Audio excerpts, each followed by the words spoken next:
muda mwingi nilipotea, sikufahamu msalaba wala aliyenifilia kwa Kalivari. Hata nafikiri nini katasi ulishuhudia na macho yako, kumbe wasema tu maneno yako wote ulisikia uliambiwa. Mtu anaweza kupangia uongo hapa na ukaona ni ukweli, kumbe ni uongo mtupu. Sasa wewe wataka kuniambia umri wake wote yule mzee anaweza kudanganya? Umri nini? Hoja yako na mtoto mdogo anaweza anazungumza ukweli kushinda mtu mzima.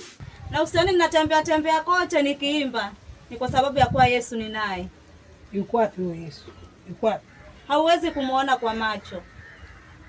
Sasa nilikuwa pia mimi nataka kukuhubiria Injili. We.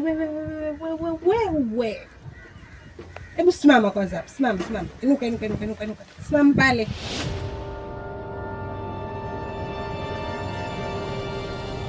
Hakika kabisa hizo karatasi tukizifuata vizuri, kama huyo mzee bado atakuwa yuko nayo, hata yeye na hakika pia ulitajwa. Kwa hivyo karatasi pia ziko. Ushahidi ziko. Vipi lakini? Vipi wadogo? Mbona nzingua Sikuelewi wajua. Mbona niona na mzigo hapa? Maisha sahihi ni uokoke, umjue Yesu, akubadilishe. Kama ulikuwa na matendo mabaya ama uko na njia ambazo unapitia na simpendezi Mungu, akukomboe. Wewe, anibadilishe na kasoro. Hebu niangalie mimi na kasoro.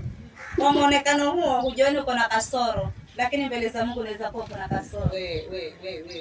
Hebu ondoka. Ushasikia? Wanielewa?